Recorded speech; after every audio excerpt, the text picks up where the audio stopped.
मैं प्रांजय शर्मा आप लोगों को संविधान दिवस की हार्दिक शुभकामनाएं देता हूं और मैं आप लोगों के समक्ष आज के इस संविधान दिवस के शुभ अवसर पर संविधान दिवस के ऊपर कुछ पंक्तियां व्यक्त करना चाहता हूं। कोई भी देश बिना संविधान के नहीं चल सकता।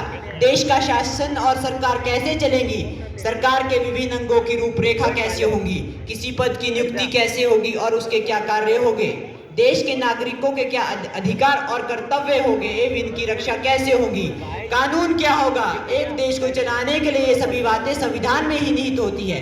200 साल की गुलामी के बाद जब भारत अंग्रेजों के चंगुल से आज़ाद हुआ तब उसके पास अपना संविधान नहीं था।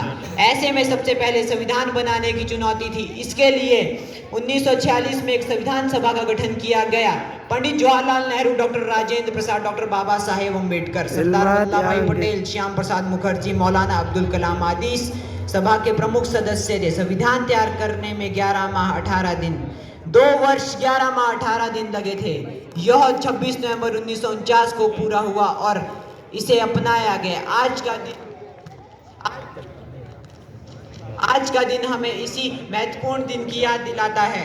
26 नवंबर को संविधान दिवस के साथ साथ राष्ट्रीय कानून दिवस भी मनाया जाता है। संविधान अपनाने जाने के कुछ दिनों बाद 26 जनवरी 1950 को संविधान लागू हुआ।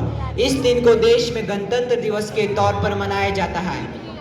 साथियों, संविधान दिवस पर बाबा साहेब अम्बेडकर को याद करना भी बेहद जरूरी है। संविधान की ड्राफ्टिंग समिति के अध्यक्ष डॉक्टर भीमराव अम्बेडकर ही थे, इसलिए उन्हें संविधान का निर्माता भी कहा जाता है।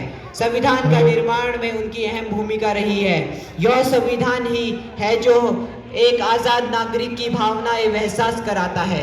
जहां संविधान के लिए दिए गए मौलिक अधिकार हमारी ढाल बनकर हमारा हक दिलाते हैं, वहीं इनमें दिए गए कर्तव्य हमें हमारी जिम्मेदारी भी याद दिलाते हैं।